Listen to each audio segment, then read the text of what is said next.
Oi pessoal, tudo bem?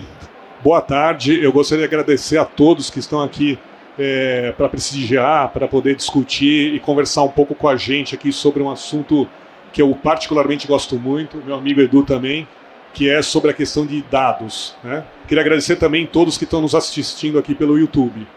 Bom, me apresentando, meu nome é Marcos Cavagnoli, eu sou diretor aqui no Itaú da área de fluxo de pagamentos para pessoas jurídicas. E eu estou tendo a honra de receber aqui para conversar com o meu colega, amigo Eduardo Neurben, vou chamar de Edu, e ele é o CEO da TOTVS Techfin, uma empresa que a gente vai ter a oportunidade de conhecer um pouco mais, e também estamos construindo aqui uma JV, ainda faltando uma pequena aprovação do Banco Central, mas que estamos construindo uma JV bem interessante aqui para trazer bastante valor para os clientes. Edu, bem-vindo, muito legal ter você aqui junto com a gente. Prazer, obrigado pelo convite, boa tarde a todos, espero que aproveitem aí. Conteúdo bacana que a gente vai discutir, também apaixonado pelo assunto, assim como você. Muito jóia, muito bom. Então, pessoal, só para dar uma aquecidinha aqui, a gente vai colocar aqui 2 slidezinhos para provocar um pouco sobre esse tema que a gente está falando, né? Que é a questão do que é ser data-driven, né? Como é que a gente pode falar desse assunto e trazer um pouco isso dentro de um contexto interessante aqui na questão financeira e de ambiente de gestão do cliente, né? A gente está aqui no que a gente está falando, que é a era da conectividade, né? E acho que a primeira provocação, né, do que a gente quer colocar aqui nesse slide é que ele traz todo um momento no cliente onde a contextualidade dele está virando algo extremamente importante. Então, a gente não está falando, né, de dados por dados, mas é o dado dentro de um contexto de relevância para o cliente. E acho que é em cima disso um pouco que a gente quer discutir e trazer algumas ideias aqui para a gente compor juntos, né, o que pode ser isso. Como é que você vê, Edu, essa?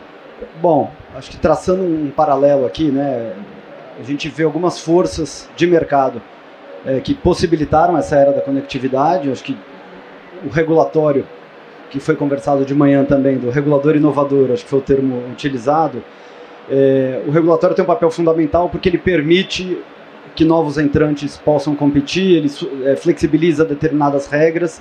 Isso contribui para a conectividade, para uma economia, sociedade data-driven. Acho que a segunda força, né, fundamental aqui é a própria tecnologia. Então, sem dúvida alguma, a gente tem assistido um barateamento ao acesso à tecnologia, a processar, transformar, monetizar dados. Então, o ambiente conectado, naturalmente, também se beneficia de uma tecnologia com custo em queda. E acho que, por fim, né, a gente ouviu isso também de manhã um pouco, questão de investimento, né? Nos últimos 15 anos a gente teve uma grande injeção de investimentos, não apenas venture capital, mas também venture capital, que possibilitou o surgimento de novos players. Então o regulador contribuiu para a inovação, a tecnologia barateou e surgiram novos players em todas as indústrias, basicamente.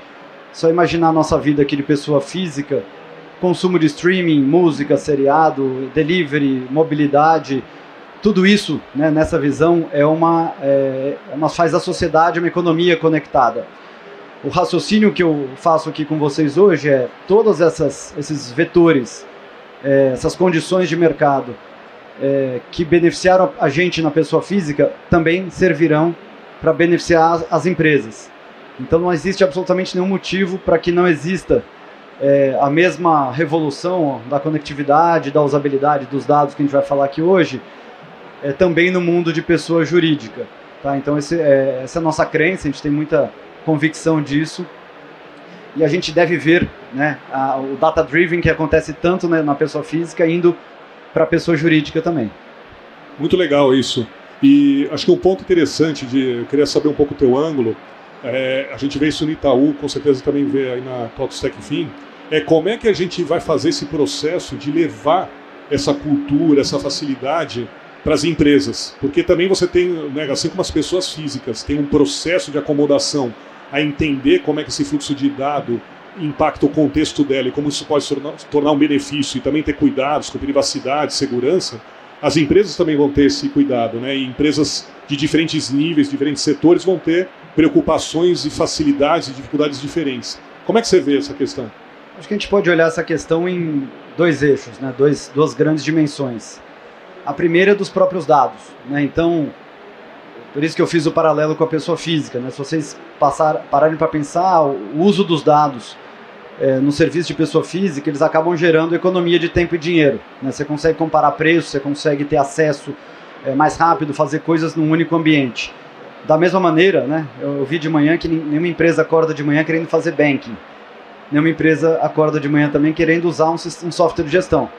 Não é sexy, não é um objeto de desejo, mas, né, se alguma coisa der errado com software de gestão e com banking, o mundo para. Né? Então a gente tem consciência disso, né, falando aí, olhando o caso do Itaú e da TOTVS, de que se isso não funcionar de uma maneira muito bem, o Brasil para. Então os dados, né, que é a primeira dimensão que a gente gosta muito de olhar, eles servem para dar contexto. Vamos pegar aqui o exemplo de concessão de crédito, que as empresas tomam todo dia. Normalmente, historicamente, a decisão de crédito ela é tomada com um olhar no retrovisor. O banco costuma pedir um balanço do ano anterior, que é fundamental, mas com a entrada agora, né, da conectividade dos dados de software de gestão, como a TOTVS, por exemplo, o decisor de crédito ele pode olhar o que está acontecendo na empresa agora. Nível de estoque, folha de pagamento, tempo médio para recebimento dos clientes, tempo médio para pagar fornecedor. Então, quando a gente abre, né, essa possibilidade de usar os dados que são dos clientes, né, e aqui a gente sempre reforça, com o consentimento do cliente, que é o dono do dado, esse dado é usado para benefício do cliente. Né? Não sei se você quer comentar um pouquinho disso no banco, né? Como é que é isso nos serviços financeiros? Acho que o ponto... Desculpa. O ponto aqui que o Edu trouxe é muito interessante, né? Como é que a gente pode ver esse ambiente de contextualidade. Então, só esse segundo slide aqui que a gente deixa um pouco para reflexão, mas ele é interessante, como é que você consegue, né, fazer uma junção inteligente desse contexto de gestão, né, que é onde você está inserido no seu dia a dia, em diversos aspectos do seu ciclo de vida como empresa, com a parte financeira e com isso conseguir extrair algum tipo de sinergia de dado que ela não é usual. Né? Acho que esse aqui é um pouco da provocação. E ele pode acontecer em redução de jornadas. Então, por exemplo, né, tem casos onde você consegue, por não ter que ficar trocando de tela, né, você consegue reduzir 40%, 60%, coisas que a gente já conseguiu fazer em termos de tempo de uso. Né? Você ficar tempo do seu de trabalho, você não perder tempo, às vezes, com excesso de conciliação de informação. Pode ser desde conciliação de pagamento, outros tipos de conciliação de pagamento com venda. Então você tem uma série de atividades dessa que prejudicam, né, o dia a dia da empresa e que, eventualmente, se você tem um ambiente mais colaborativo, mais contextualizado, ele permite que você não tenha que ficar tomando tempo do empresário ou de quem está trabalhando para ele para poder fazer esse tipo de coisa. Como é que você está vendo essa tendência aqui? A questão dos dados que a gente falou aqui, os dados das empresas, eles ajudam a ampliar e a democratizar o acesso das empresas a crédito. A gente deu o exemplo de crédito aqui, então existem dores, né, dores de concessão, de acesso a crédito, dor de taxa. Muitas dessas dores estão relacionadas à falta de informação. Por isso a gente fala muito do Data Driven, que é permitir, no caso da TOTVS Ecfin, da futura JV com o Itaú, uma decisão de crédito mais assertiva. Quanto mais informação você tiver, você reduz incerteza. Essa incerteza pode se traduzir numa redução de taxa, pode se traduzir, vai se traduzir em ampliar o acesso dessas empresas a serviços financeiros, democratizar, e a usabilidade que você falou, ela simplifica muito a vida. Né? Não sei se é claro para todo mundo, mas a típica jornada de um gestor financeiro da empresa, ele tem normalmente 3 ambientes. Ele tem um ambiente de gestão, toda a transação financeira começa ou termina num software de gestão. Aí ele tem que mudar de ambiente para um ambiente financeiro, que é onde ele vai cotar, contratar, usar o serviço financeiro. Só que como apoio, normalmente o gestor financeiro vai para o bom e velho Excel, onde ele vai simular, comparar. O que a gente está falando aqui é trazer para o único ambiente, o software de gestão, o que a gente está chamando de ERP Banking, que é o quê? O cliente vai receber insights data-driven, falta de estoque, descasamento entre prazo de recebimento e prazo de pagamento, e esse insight vai vir acompanhado de uma oferta. Então, projetamos seu fluxo de caixa daqui a uma semana, vão faltar R$500 mil, você tem R$1 milhão para antecipar dos seus clientes. Você já faturou esses clientes, e aí o cliente, nesse mesmo ambiente, ele em 3 cliques consegue antecipar uma nota e ganhar tempo. A gente diz que criar valor para as empresas é economizar tempo ou dinheiro. Então isso que a gente está falando aqui, ele no único ambiente, ele vai olhar o que está acontecendo na empresa dele, no caixa dele, ele vai receber um insight, esse insight vem acompanhado de uma oferta e ele consegue fazer o ciclo todo sem precisar mudar de ambiente, né, daquele Alt Tab antigo, ir para o Excel, voltar para o banco, marcar no RP, isso tudo na vida das empresas significa perda de tempo, seguramente, e provavelmente perda de dinheiro, ou porque houve um erro no processo e tem que ter algum retrabalho, ou porque levou muito tempo mesmo, né? Tem enormes back-offices aí nas empresas para quem trabalha com isso, de pessoas, seres humanos ali fazendo conciliação, fazendo input, digitando dados no software de gestão. Isso significa uma enorme perda de tempo. Então a gente está falando aqui no limite de produtividade. Muito importante isso. Acho que esse ângulo de produtividade, na hora que você olha algumas empresas, né, acho que o quanto que isso machuca ela no dia a dia acaba sendo extremamente relevante. E o que eu vejo também, Edu, que quando você começa a poder criar um ambiente, né, onde o cliente tenha que ter menos Alt Tab, né? O Alt Tab a gente brinca assim, que uma das nossas missões talvez seja acabar com o Alt Tab, né? A gente brinca com isso, mas na verdade é você poder ter em um lugar também, na hora que você tira o Alt Tab, né? O que ele representa é que você está criando também uma forma de tirar um muro entre o fluxo de dado, né? Porque na hora que você tem um Alt Tab, o dado que está de um lado do muro, né, que é o Alt Tab, não passa por outro lado do Alt Tab. Então, na hora que você tira ele, você permite um fluxo de informação que é distinta do que tem antes. Vamos falar um pouquinho desse ambiente, né, de fluxo de informação.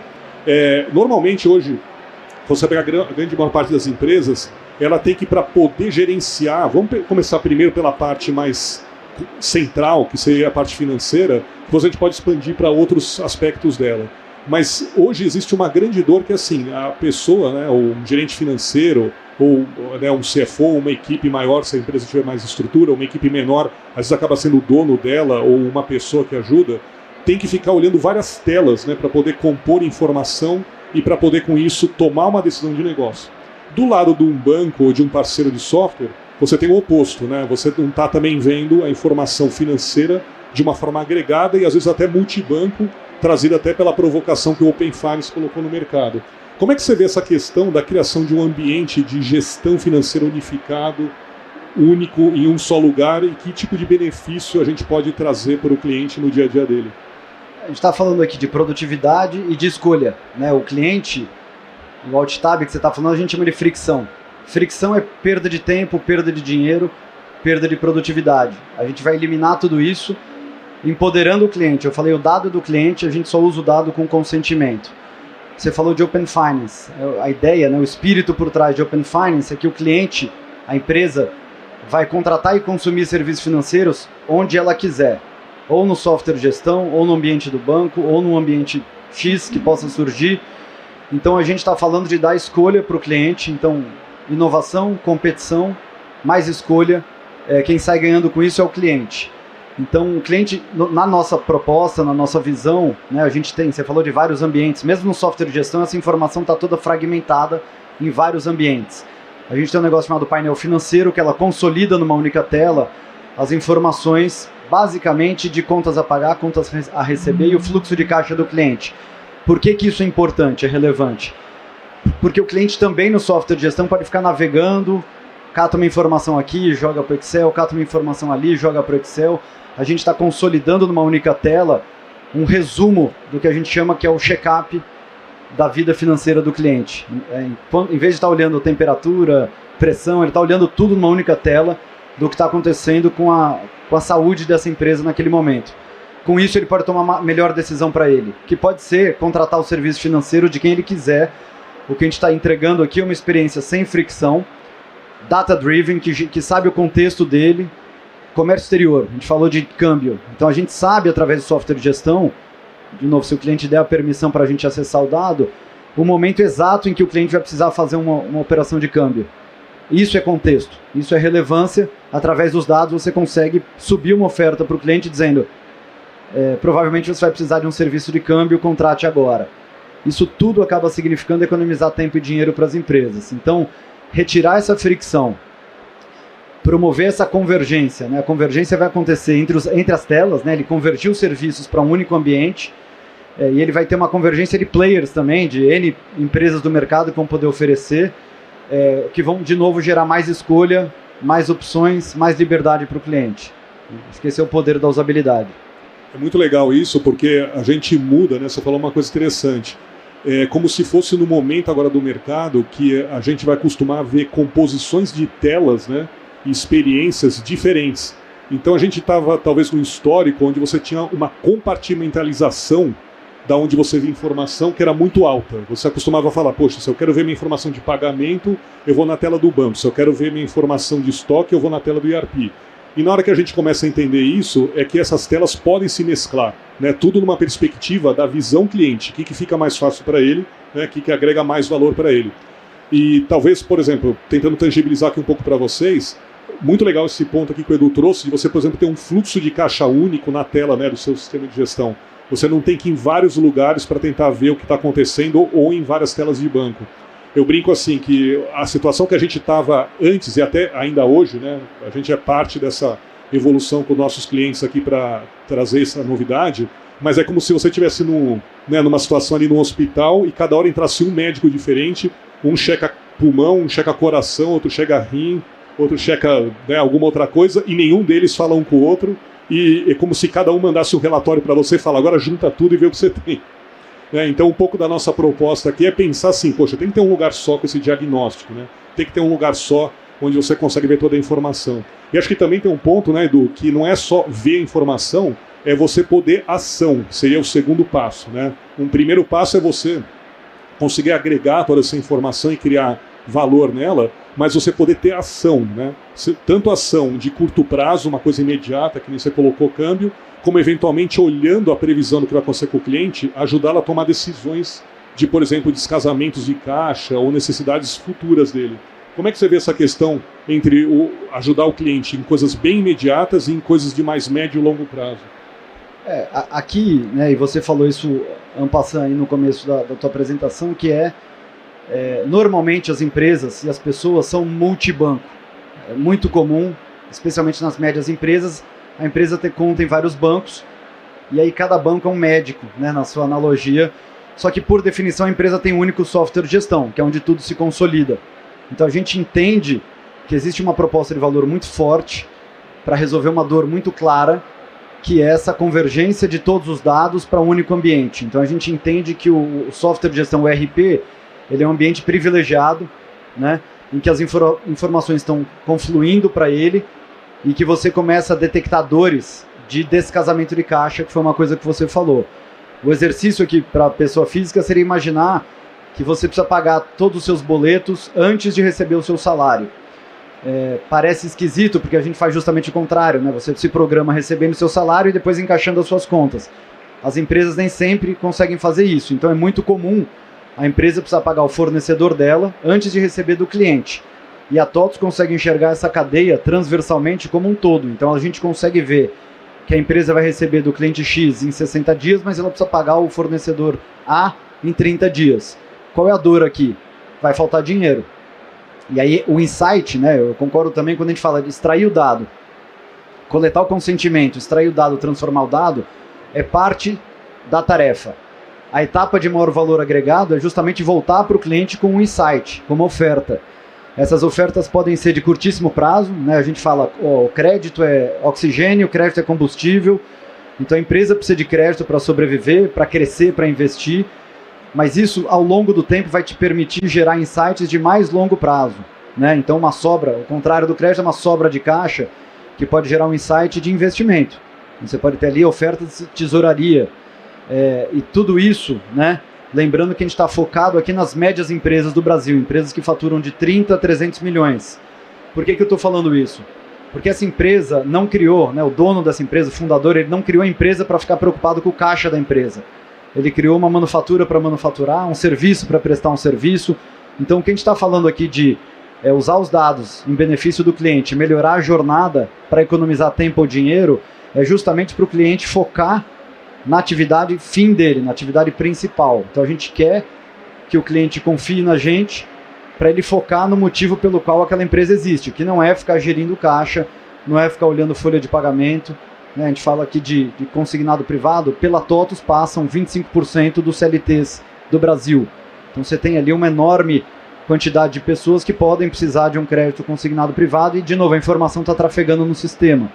Então isso são N exemplos, ou casos de uso, né, de como os insights podem ajudar a empresa a focar no motivo pela qual ela existe. E nessa visão, né, normalmente a gente pensa sempre em dois, talvez, grandes conjuntos de tipos de dados, né?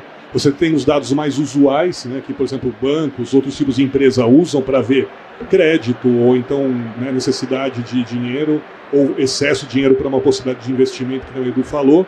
E você tem conjuntos de dados que a gente chama de não tradicionais. Então, por exemplo, como é que você pode começar a pensar no estoque, né, que está ali sendo visto online como algo que pode te agregar? Como é que você pode estar pensando no planejamento de venda ou no planejamento de compra?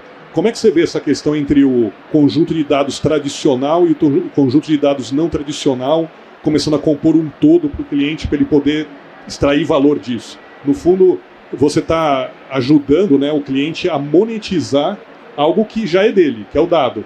Só que ele precisa tirar mais suco disso. Eu brinco que é que nem uma melancia, né? Você tem que espremer ali para tirar um suco. Como é que você vê isso aqui? A gente fala, a missão aqui de tudo que a gente está falando, o objetivo final é simplificar a jornada desse cliente nas transações que eles fazem diariamente. Que transações são essas? No mínimo ele tem que faturar alguém, então ele vende, ele recebe, ele compra, ele paga, e a combinação, né, na sua pergunta, a combinação desses dados, você tem dados óbvios como fluxo de caixa, mas você tem dados não óbvios e que ninguém mais consegue trabalhar ou combinar, nível de estoque. Se o estoque está muito alto, aquele dinheiro está parado. Se o estoque está muito baixo, ele pode ficar sem ter o que vender. Então, estoque, por exemplo, o sinal, né, outro alerta que a gente pode detectar no sistema é se está tendo faturamento de mais para envio de menos de mercadoria. No limite, você pode estar detectando uma possível fraude que ajuda quem emprestou dinheiro a se proteger. E por que é importante isso? Porque quando você reduz o nível de perda, o nível de fraude, o nível de incerteza, você está falando de gerar um potencial barateamento de taxas para o cliente. Toda a taxa de juros, por exemplo, ela embute ali um certo nível histórico de perda, eventualmente um nível de fraude. Então aqui os dados que estão no sistema, os dados não óbvios, né, nível de estoque, folha de pagamento, atraso de fornecedor, atraso do cliente com a empresa, quer dizer, tudo que pode machucar a saúde financeira da empresa, várias vezes vai vir da combinação desses dados óbvios, ou vamos chamar de dados financeiros, com dados mais operacionais que mostram o que efetivamente está acontecendo dentro de uma empresa. Não é o balanço do período anterior. Vamos pegar o exemplo da pandemia. De que valia um balanço de 2020 para as empresas de serviço quando a economia fechou? Muito pouco. Quer dizer que essa empresa de serviço não pode tomar crédito em 2021, 2022? De repente, se você olhar só o balanço do exercício anterior, você vai ver um grande clarão, uma paralisia de atividade e vai optar por não dar um crédito. Agora, se você já está vendo numa escola, num hotel, numa companhia aérea, o que está acontecendo dentro do sistema, a retomada das vendas, o faturamento voltando a subir, você consegue tomar uma decisão mais assertiva de crédito. Quem se beneficia com isso? Todo mundo.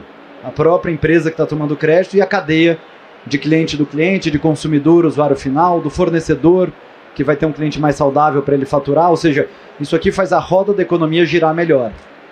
Acho que também tem uma consequência super boa disso que você colocou, que é, a partir do momento que você dá esse nível de ferramental, né, de automação, de capacidade de escolha mais fácil para o cliente, porque hoje a gente está também, quando a gente fala de dados, a gente tem que falar também do excesso de dado, né? A gente tem um overflow, a gente tem um excesso de informação vindo para os gestores e decisores. E isso, às vezes, é pior do que o cara ter pouco dado. Ter dado demais ou dado não estruturado também confunde. Então, eu vejo aqui também um ângulo importante para a gente pensar junto, quando a gente estiver construindo e vendo essas soluções, em como, né, a organização dessa informação simplificada permite duas coisas: que o cliente tenha mais tempo para tomar realmente as ações que são críticas para a vida dele, e permite às empresas que estão prestando serviços financeiros, como Itaú BBA, a TOTVS Techfin, tempo para agirem mais como consultores, como elementos de valor agregado no negócio do cliente, para aquilo que realmente é difícil e que realmente, né, ele poderia evitar estar tendo que perder tempo, tanto dele ou como do seu parceiro, para fazer. Aí nessa ótica, um ponto interessante para a gente pensar, né, vocês devem ter visto aqui em algumas palestras, muita coisa a gente também falou aqui no stand do Itaú BBA sobre a questão de inteligência artificial. Como é que você vê essa questão desse ambiente de gestão também evoluindo com toda essa consolidação de dados, de retirada de muros? Como é que você vê ele sendo um ambiente para a evolução de técnicas e ferramentas de gestão baseadas em inteligência artificial nos próximos anos? Perfeito. Primeiro, com relação ao que você falou anteriormente sobre a extração do dado, o excesso de dados, né? Acho que é bastante claro hoje em dia que a tecnologia não é o gargalo. Você tem capacidade técnica de fazer muito mais com os dados do que outros dois fatores permitem. O primeiro, e é bem-vindo, né, para proteger empresas e consumidores, é regulatório. Então não se pode fazer com um dado do outro sem o consentimento. Então existe aqui a capacidade tecnológica de trabalhar o dado, existe aqui a permissão regulatória, né, a regra do jogo, e existe, por fim, a inteligência, o data science da coisa, que é você, em cima de um universo de dados, conseguir gerar poucos insights, mas que sejam muito assertivos. Insights que a gente fala que movam o ponteiro, né? E qual é a evolução natural disso aqui? A gente trabalhando esses dados, devolvendo para o cliente, em cima do dado dele, inteligência, significa que a roda vai girar melhor, ele vai consumir dados, ele vai entender a importância do consentimento, a relevância da oferta contextualizada, e com isso, né, a nossa grande ambição aqui é se tornar, o que tem um termo para isso, que é Trusted Advisor, que é você se tornar efetivamente confiado, o teu cliente confiar em você como um consultor, né? Não um consultor apenas teórico, mas um consultor que gera valor prático para o negócio do cliente. Então a gente conseguir, com insights que otimizem o ciclo de caixa do cliente, gerar essa relevância, e essa relevância repetidas vezes vai fazer de você o Trusted Advisor do teu cliente, o consultor preferencial. E de novo, a gente está falando de médias empresas. As médias empresas têm que matar um leão por dia. E a gente não quer colocar mais um leão, quer decifrar os dados, montar uma grande equipe de data science, ficar tentando monetizar ou gerar valor em cima daquele dado sozinhos, porque isso vai desfocar a empresa, isso vai onerar a empresa.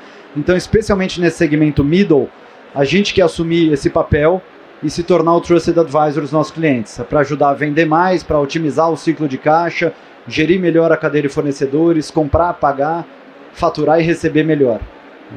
Muito legal. E, bom, e para terminar, acho que um ponto importante aqui é que todo esse contexto aqui que a gente conversou, né, a gente está falando assim de uma remodelação, uma reconfiguração do ambiente de dados, uma reconfiguração de como isso leva valor para o cliente, no fundo é uma monetização assistida, e ela pode também ter um ambiente importante aqui, acho que para ficar no radar de vocês, dessa questão de evolução de inteligência aplicada a esse ambiente. Provavelmente vai ser alguma das ondas no futuro que vai acontecer em cima desses ambientes de gestão, né? Então não é difícil que uma hora a gente veja alguma convergência entre ERP e Banking, né, que é o que a gente está discutindo aqui, como ele monetiza dados e a própria questão da inteligência artificial para tornar esse aproveitamento mais fácil e liberando mais tempo dos seres humanos, dos gestores, das pessoas do banco que está apoiando o cliente, ou do software de gestão que está apoiando o cliente, para realmente fazer ele tomar decisões mais estratégicas, mais fortes e mais poderosas. Isso tudo vai ser muito, muito, muito, muito apoiado por um ambiente, né, de segurança, confiabilidade e responsabilidade. Se isso não tiver, todo esse conjunto de dados pode ser algo perigoso. E acho que por isso que é importante as empresas, os parceiros, né, estarem sempre atentos para essa questão de segurança, confiabilidade e privacidade, para a gente poder construir isso aqui junto de uma forma super sólida. Com certeza. Você falou da inteligência artificial. Qual é a contribuição que a gente vê da inteligência artificial aqui? Numa primeira onda, ganho de produtividade, reduzir o tempo perdido, o tempo gasto em atividades rotineiras, operacionais. Então a inteligência artificial vem para ajudar a otimizar esse tempo. A segunda onda, né, como a gente está imaginando a inteligência artificial, é na geração de insights. Para gerar insights você precisa de histórico, você precisa de contexto, você precisa trabalhar esses dados. O que vai lubrificar esse ambiente? Você vai ter segurança e privacidade na base dessa pirâmide de Maslow. Se não tiver segurança e privacidade, e aí faz toda a diferença, a gente está falando de empresas sólidas e confiáveis como TOTVS e Itaú, empresas listadas, que vão tratar o dado do cliente com a máxima segurança e vão respeitar ao extremo a privacidade do cliente. Então a gente fala de proporcionar segurança e privacidade. Isso vai gerar confiança do cliente dividir os dados. Você vai gerar relevância e contexto, gerando insights, e a repetição desses insights vai te transformar no Trusted Advisor do seu cliente. E aí as empresas vão competir pela melhor experiência. Quem entregar mais relevância e quem entregar a melhor experiência vai ganhar o jogo, porque o cliente vai estar empoderado para escolher fazer serviço, entregar as transações dele para quem ele quiser. Muito bom, Edu. Olha, adorei o papo, espero que você tenha gostado também. Pessoal que está aqui ao vivo, pessoal que está nos assistindo no YouTube, queria agradecer muito. Espero que a gente tenha conseguido aqui nesses 30 minutinhos provocar vocês para tentar ver essas conexões entre essas diferentes tecnologias, dados, ERP, banking, segurança, privacidade, inteligência artificial, e com isso a gente possa continuar construindo aqui um ecossistema denso, forte, evolutivo e com mais valor agregado para todo mundo. Queria agradecer novamente aqui pela oportunidade e que tenham um ótimo Web Summit aqui no resto da semana. Obrigado, pessoal. Eu que agradeço. Bom evento a todos.